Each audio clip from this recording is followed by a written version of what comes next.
सबसे पहले हम गए फाइल में, यहाँ से न्यू लिया और यहाँ से क्लिक करके एक कोई भी रैंडम साइज हमने यहाँ से सेलेक्ट कर लिया और रेजोल्यूशन उसकी रख ली हमने 100। ठीक है, अब मिसाल के तौर पे अगर आप कोई शेप बना रहे हैं यहाँ पे क्लिक करके, तो आपको पता है कि आपने एक शेप बना दिया, शेप का अलग लेयर बन गया, शेप के अंदर का कलर आपके सामने, इसके अंदर आप यहाँ से कलर चेंज कर सकते हैं इसके अंदर। ठीक है, अब ये जो शेप बना है इसको छोटा बड़ा करना है तो कंट्रोल टी दबाएंगे, ट्रांसफॉर्म करेंगे, फिर यहाँ से पकड़ के खींचेंगे तो यहाँ बढ़ेगा, और अगर चारों तरफ पे बढ़ाना है स्केप कैंसिल कंट्रोल टी और क्या दबाएंगे ऑल्टर शिफ्ट, ये ऐसे खींचेंगे चारों तरफ बढ़ेगा। क्या चेंज हो रही होती है? अच्छा हाँ, वो हमारे पास पाक उर्दू इंस्टॉल है ना, इस वजह से होता है। देखो उसको तरीका कार क्या है, ये देखो ये मेरे पास भी ये लैंग्वेज इंस्टॉल है। अब मैं कैसे कर रहा हूँ, देखिए शेप पे क्लिक किया, कंट्रोल टी हो गया। अब पहले मैंने इसको यहां से जाके पकड़ लिया, सही है, अब दबाया अल्टर शिफ्ट और अब देखो सही है, समझ में आ गई। अब मैंने पहले क्लिक छोड़ दिया, अब अल्टर शिफ्ट को छोड़ा तो सेट निकलेगा, सही है। अच्छा, अगर आपको किसी शेप को सिर्फ ऐसे फैलाना है, ऐसे ऐसे या ऐसे हाइट पे या विड्थ में, कंट्रोल टी सिर्फ ऑल्टर,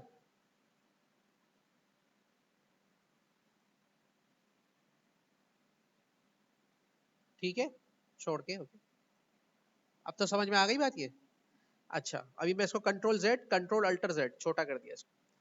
अब जो है इसके पीछे एक शेड डालना है, इस पे क्लिक किया, ब्लेंडिंग ऑप्शंस में गए, कहां से गया हूं, इफेक्ट्स, ब्लेंडिंग ऑप्शंस में गए, सही है, ड्रॉप शेडो, इस इफेक्ट पे क्लिक किया, ये देखिए इसके नीचे शेड आ गया। शेड जो आया है, इस शेड के ऊपर क्लिक किया, साइज बढ़ाना है, ठीक है, हल्का गहरा, और डिस्टेंस बढ़ाना है, और स्प्रेड बढ़ाना है, ये यहां से इजीली कर सकते हैं। क्लिक करेंगे, effects, blending options, drop shadow, click drop shadow, size बढ़ाना है, गहरा करना है, हल्का करना है, डार्क करना है, डिस्टेंस बढ़ाना है, कम करना है, स्प्रेड बढ़ाना है, कम करना है, यहां से करेंगे। ठीक है, समझ में आ गई बात? ओके, अब अप्लाई हो गया, खत्म करना है तो राइट बटन दबाएंगे और करेंगे यहां से क्लियर लेयर स्टाइल, सही है, क्लियर लेयर स्टाइल से वो इफेक्ट खत्म हो जाएंगे। समझ में आ गई? अब शेप के अंदर कुछ चेंजेस करनी है, कंट्रोल टी अल्टर शिफ्ट, तो इसको हम एडिट में जाके फ्री ट्रांसफॉर्म में जाके यहां से कर सकते हैं। जैसे स्क्यू, जैसे स्क्यू आप शेप पे लगाएंगे तो आप किसी भी कॉर्नर को पकड़ के अलग से चेंज कर सकते हैं। ठीक है,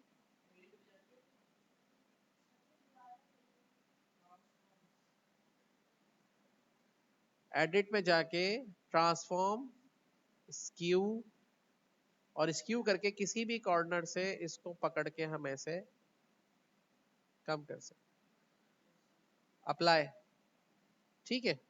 अब इसका डुप्लीकेट लेना है, लेयर का डुप्लीकेट, क्लिक करेंगे कंट्रोल जे, डुप्लीकेट हो गया, और ये डुप्लीकेट वाली लेयर भी सेम उसी पोजीशन में, तो इसको पकड़ के ऐसे आगे कर देते हैं और इसको फ्लिप करना है, तो एडिट में जाके फ्री ट्रांसफॉर्म में जाके देखिए यहाँ पे ऑप्शन आ रहा है फ्लिप हॉरिजॉन्टल, सही है, समझ में आ रही है बात? अच्छा, इसी तरीके से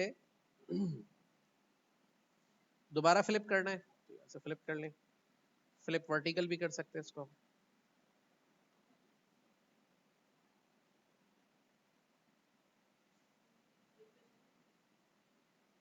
और ये देखें इसमें हमने एक इफेक्ट ऐड कर, ठीक है, समझ में आ गई ये बात, फ्लिप कैसे करना है हॉरिजॉन्टल एंड वर्टिकल, और स्क्यू से क्या होता है। तो ये तो हो गया हमारा एक डिजाइन जो आप इस तरह से क्रिएट कर सकते हैं। अब एक और शेप ले लेते हैं, लेट सपोज ये एक शेप लिया हमने, इस शेप को हमें दिखाना ऐसा है कि ये नीचे से छोटा है और ऊपर से बड़ा है। इसमें स्क्यू हेल्प करेगा लेकिन स्क्यू इतना इफेक्टिवली काम नहीं करेगा। सो इसके लिए ट्रांसफॉर्म में हमारे पास अगला ऑप्शन है पर्सपेक्टिव। आप एक को छेड़ेंगे दूसरा खुद ही उसके साथ क्लोज होता चला जाएगा। Escape, edit, transform, perspective.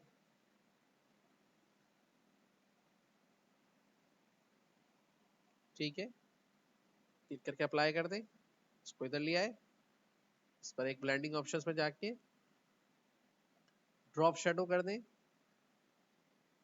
Okay कर दें, और कंट्रोल जे तीनों डुप्लीकेट करके लेयर को सिलेक्ट करके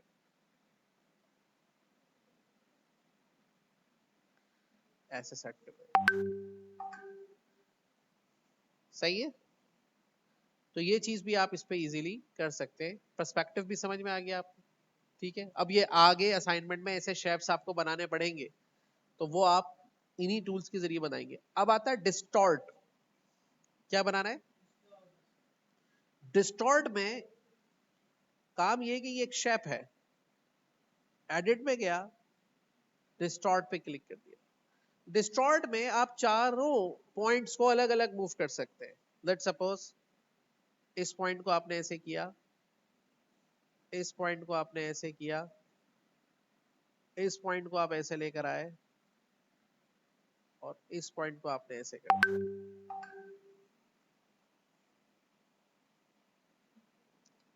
अब क्या व्यू बन रहा है? एक अलग ही व्यू बन गया ना। अच्छा, अब इसको आप नीचे दिखा दें।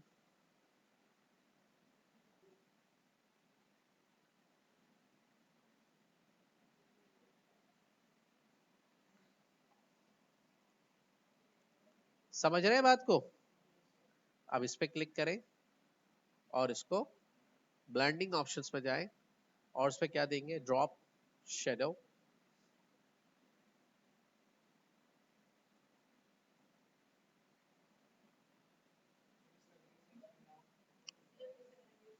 हाँ, एडिट में जाके फ्लिप हॉरिजॉन्टल, फ्लिप वर्टिकल। ठीक है, इसका एंगल चेंज करना तो ग्लोबल लाइट से चेक हटा के एंगल चेंज कर दे शेड्स का।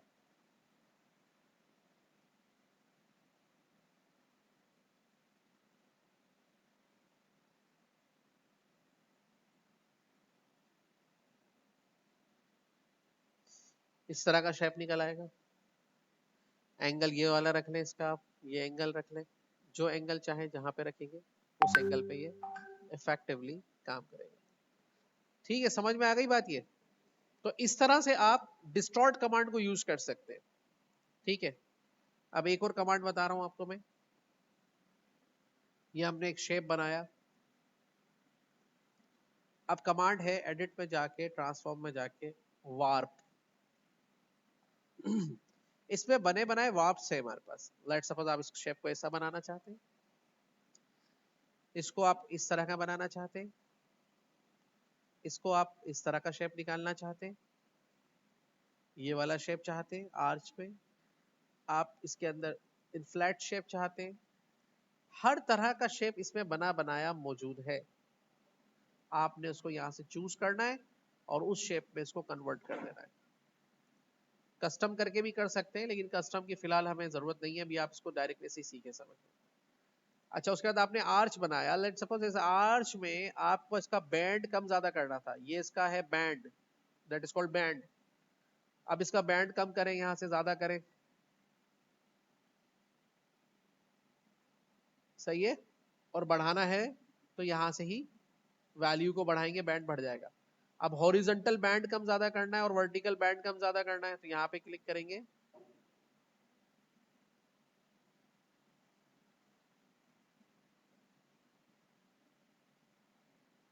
और ये बैंड बढ़ाइए, देखें, ये देखिए।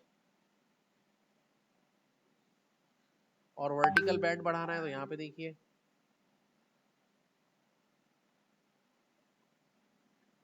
क्लिक करके अप्लाई कर दें। ये एक शेप इसमें से आपने एक्सट्रैक्ट कर लिया। ठीक है, आ रही है बात समझ में? नहीं आ रही है? इस तरीके से इसका अगर आप कंट्रोल जे ले लें डुप्लीकेट करके, इसको यहां पे रख के एडिट पे जाके फ्लिप हॉरिजॉन्टल कर दें। ठीक है, थोड़ा सा आगे कर दें,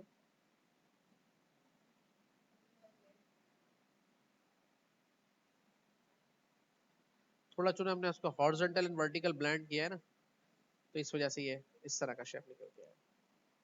ठीक है, अब इसको भी अगर मिसाल के तौर पे ये हमने शेप बना लिए दोनों मिला के, इन दोनों शेप को मिला के एक ग्रुप में रखना है, तो ग्रुप इसमें इस तरह होता है कि ग्रुप ऐड कराएंगे, यहाँ से दोनों शेप्स को सिलेक्ट करेंगे शिफ्ट की मदद से और इस ग्रुप में ऐड करा देंगे। ऐड कराने के बाद आप इस ग्रुप को क्लिक करके कहीं भी मूव करें, दोनों मूव हो जाएंगे।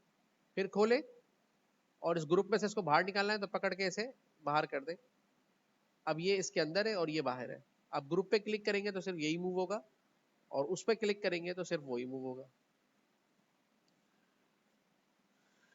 आ रही बात समझ में? नहीं आ रही? अच्छा, सेम ऑप्शंस जो मैंने अभी आपको शेप्स पे बताए हैं आप टेक्स्ट पे भी कर सकते हैं। कैसे करेंगे? टेक्स्ट पे क्लिक कर ले, लिख दे यहाँ पे मूव टूल ले ले, कंट्रोल टी दबाएं, अल्टर शिफ्ट दबाएं। अब इसमें जब आप रोटेशन पे काम कर रहे होते हैं, ट्रांसफॉर्मेशन एक्टिवेट होता है, तो यहाँ पे एक पॉइंट नजर आ रहा होता है, ये देखें, इसको कहते हैं विजेट पॉइंट। इसको जहां रखेंगे और रोटेट करेंगे आपका टेक्स्ट उसी हिसाब से रोटेट होगा।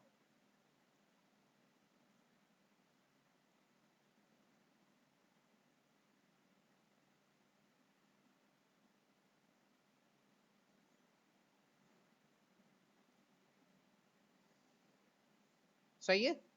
समझ में आई ये बात? मैं एस्केप कर रहा हूं, कैंसिल। इसके बाद एडिट पे जाके इसको भी आप करके देखें, स्क्यू, ठीक है,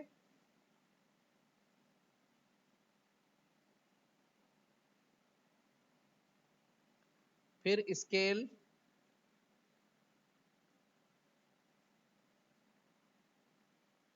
फिर स्क्यू,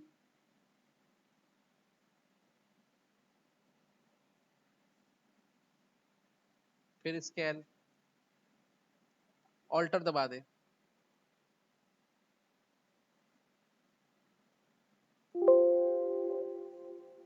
ठीक है, सही बन गया।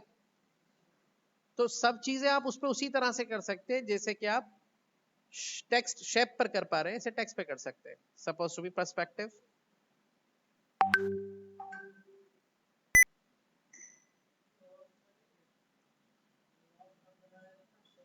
जी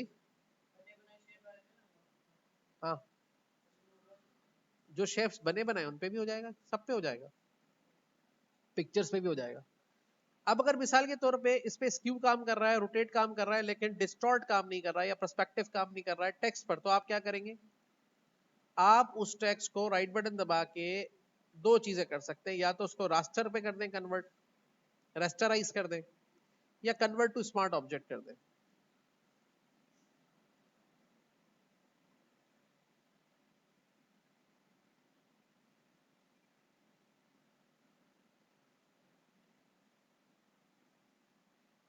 सही है? हाँ, क्लिक करें इस पे, नॉर्मल टेक्स्ट को राइट बटन दबा के कन्वर्ट टू स्मार्ट ऑब्जेक्ट कर दें और फिर आपके ये इफेक्ट्स इस पे काम करने लग जाएंगे।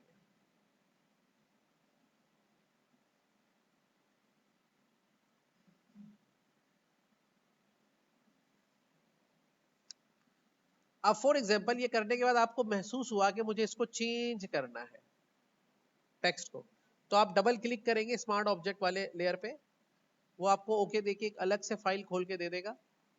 उस फाइल में आप अपना टेक्स्ट का टूल लेके यहाँ पे जाके चेंज कर लें।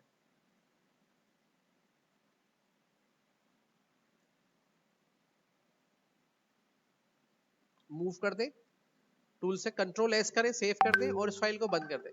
जैसे इसको बंद करेंगे सेव करके, ये ऑटोमेटिकली इधर अपडेट कर देगा। ठीक है, चलें।